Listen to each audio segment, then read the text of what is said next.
Bonjour tout le monde, bienvenue dans mon vidéo sur les années 20.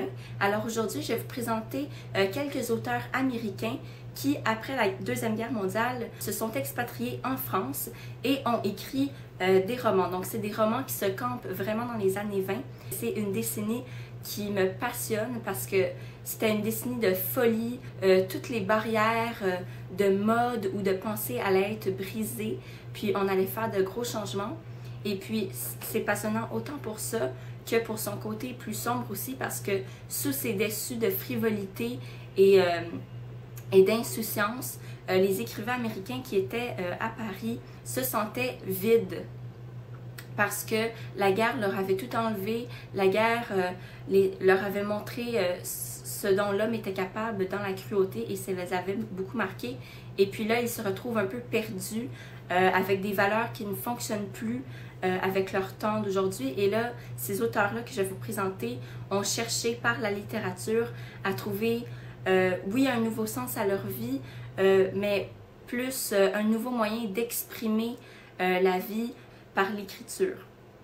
Et donc, j'ai commencé par le premier qui est certainement le plus populaire dans les médias de masse, je pourrais dire. Alors, le premier, c'est The Great Gatsby de Scott Fitzgerald aux éditions Gallimard, collection Folio. Alors, premièrement, parlons de la couverture. Quand je l'ai vu la première fois, je l'ai trouvé vraiment superficielle. Personnellement, je hais les couvertures de livres qui ont rapport avec leur adaptation au cinéma. J'aime quand la couverture de livre est classique, vide.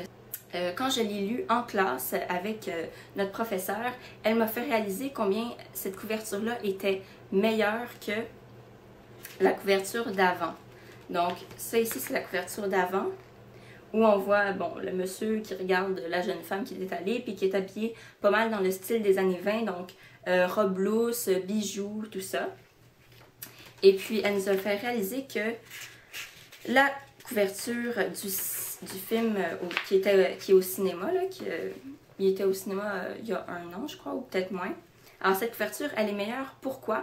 Parce que dans le roman, un des thèmes, c'est justement le regard des uns sur les autres. Il y a beaucoup de non-dits aussi. Et puis, tout le monde s'observe, tout le monde s'épie. Et l'histoire se campe justement dans les années 20 à New York, où l'apparence est très importante, les fêtes doivent être grandioses dans les maisons des plus riches.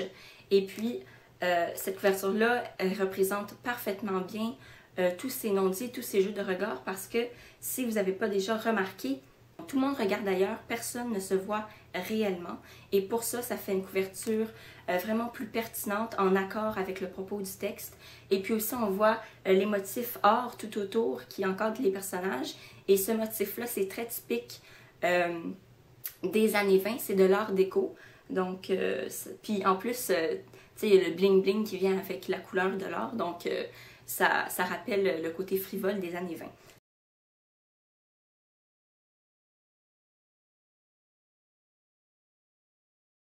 Donc pour ça, c'est super.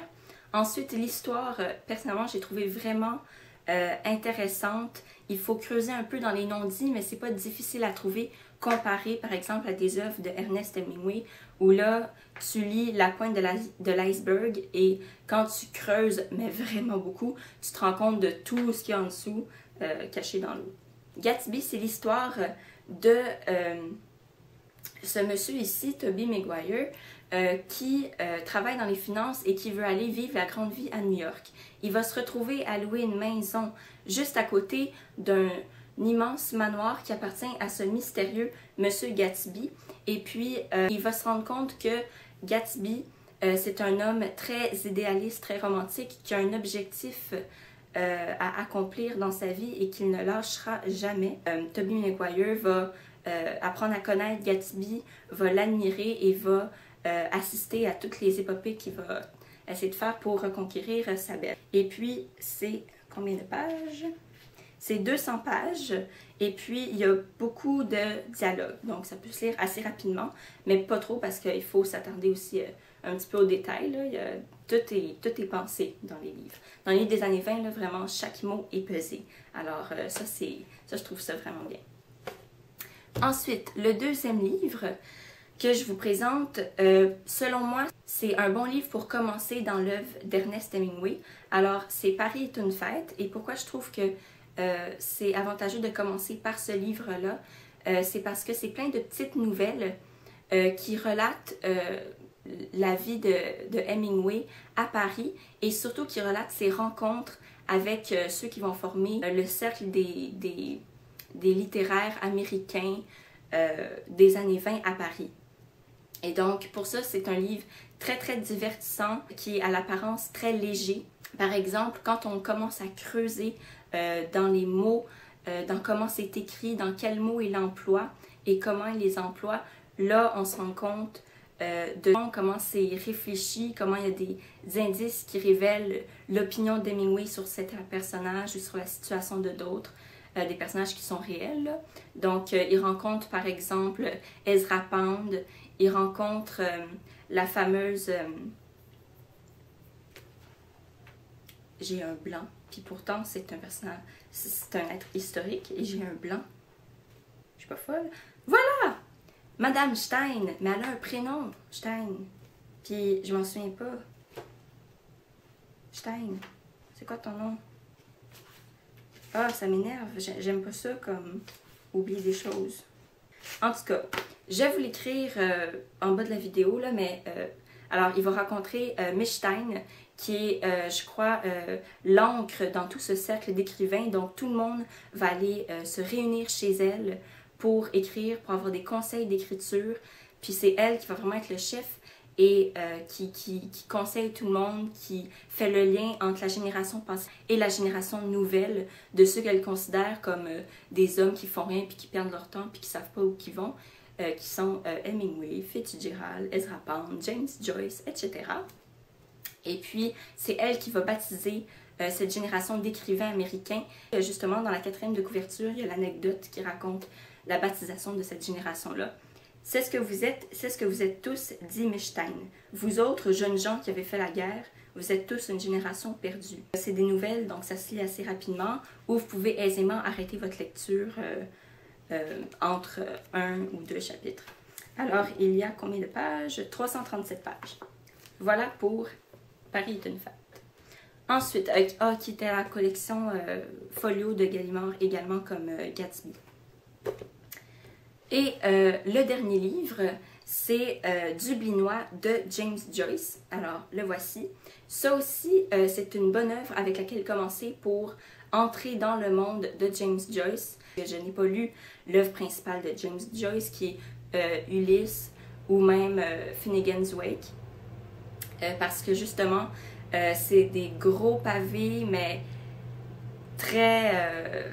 mon Dieu, c'est une révolution dans la littérature. James Joyce va développer une manière d'écrire complètement différente. C'est vraiment compliqué, cette œuvre-là. Alors, je vous conseille, si vous voulez entamer l'œuvre de James Joyce, de commencer par Dublinois. Parce que là, c'est beaucoup plus aisé à comprendre, à lire et à lire sous toutes ses coutures pour comprendre la profondeur des propos. Parce que donc justement, dans une des premières histoires qui est la nouvelle Les Sœurs, donc c'est un roman qui fonctionne par nouvelle. Donc dans la nouvelle Les Sœurs, on parle de pédophilie par un prêtre irlandais, mais c'est jamais dit, c'est toujours des sous-entendus. Et puis si on ne lit pas attentivement, on ne va pas nécessairement comprendre qu'on parle de pédophilie. Donc il faut vraiment porter attention à chaque mot, mais c'est, je crois, le livre le plus simple de James Joyce. En bref, pour vous faire un petit portrait de ce livre-là ou de l'univers de James Joyce, James Joyce, comme les autres écrivains américains qui vont vivre à Paris, vont souvent écrire à propos de leur pays natal. Donc les Américains à propos des États-Unis, et James Joyce, lui qui est irlandais, va beaucoup écrire à propos de l'Irlande. En fait, je pense que tous ses livres se passe en Irlande, et lui, il va tenter de trouver, de créer une culture et une identité à l'Irlande qui ne soit pas superficielle, qui ne soit pas stéréotypée, parce que justement, il critique l'Irlande comme quoi c'est un pays où on cherche à se trouver par les traditions stéréotypées. Et James Joyce veut vraiment créer une identité complexe et tout ça. Il dit que l'Irlande, c'est plus que ça. Sa nouvelle sur le prêtre pédophile, justement, ça va choquer plusieurs personnes dans son pays. Et puis, ouais, c'est vraiment un auteur qui choque. Autant aux États-Unis qu'en Irlande, qu'en France, c'est un auteur qui choque. Alors, je vous le propose fortement si vous voulez commencer l'œuvre de James Joyce. Voilà pour ça. Finalement, je voulais vous parler d'autres arts qui ont traité de la génération perdue. Alors, le film Midnight in Paris de Woody Allen, c'est un film qui traite justement de tous ces auteurs-là dont je viens de vous parler dans les années 20 à Paris. C'est l'histoire d'un homme et de sa copine ou sa femme qui vont à Paris. Et puis, un soir, l'homme s'est perdu dans la ville et finit par s'asseoir puis attendre que quelqu'un puisse le guider ou puisse l'aider. Et puis, il y a un taxi un peu vintage qui vient devant lui et qui l'invite à monter dedans. Et là, il se retrouve assis au milieu de Ernest Hemingway, de Fitzgerald et tout ça, et de sa femme Elsa Fitzgerald, qui est un peu... qui manipule beaucoup son mari, d'ailleurs, et puis qui va l'empêcher souvent de continuer son œuvre littéraire. Donc, elle était vraiment un bâton dans les roues, si on peut dire. Donc, petite anecdote. Alors, il faut rencontrer tous ces personnages-là, puis il va pas croire que c'est vrai, là, il va vraiment être abasourdi. Et puis, finalement, ben, le film, c'est lui qui va sortir tout le temps, toutes les nuits, avec les auteurs des années 20.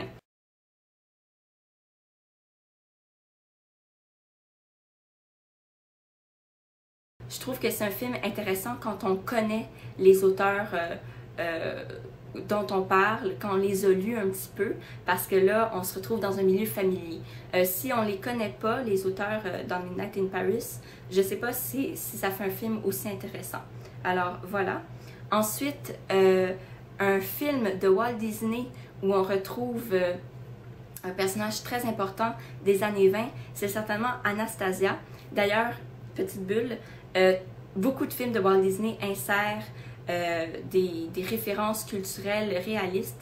Les films de Walt Disney, même si c'est des bonhommes animés, là, les recherches sur la période historique où ils vont faire le film sont très bonnes. Puis ça, j'admire Walt Disney pour ça, c'est vraiment bien. Alors dans Anastasia, dans le passage où tout le petit groupe s'en va à Paris pour s'amuser, pour changer de vêtements et tout ça, on rencontre Joséphine Baker, qui est, je crois, mon personnage préféré dans toutes les années 20. Je l'adore vraiment beaucoup. Joséphine Baker, c'est une danseuse de Charleston qui est née aux États-Unis et qui va être amenée à danser dans les plus grands théâtres, dont les Folies Bergères à Paris, et qui va devenir une star. D'ailleurs, je viens de lire sa biographie de Aînée. Alors ça, c'est le livre... c'est mon livre préféré, là. Et donc, on va rencontrer Joséphine Baker pendant que Anastasia se promène et tout ça. Elle va voir un peintre qui dessine un tableau, puis devant, il va avoir une madame noire habillée dans un one piece mauve avec une jupe de banane. Et ça, la jupe de banane, ça va vraiment la caractériser tout au long de sa vie, parce que les premières présentations ses premières représentations, elle va être nue en fait, et elle va juste porter une jupe de banane, et ça va vraiment choquer les gens. Donc, elle est vêtue de sa jupe de banane, mais habillée en mauve, vu que c'est un film pour enfants. Et puis, elle va tenir son guépard en laisse devant la peinture que le peintre est en train de faire.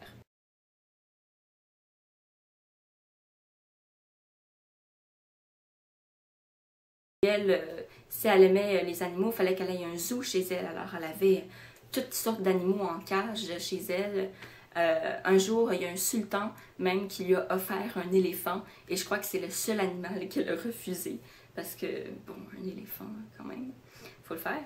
Alors, j'espère que vous avez aimé ça, que vous avez apprécié, que vous avez appris des choses.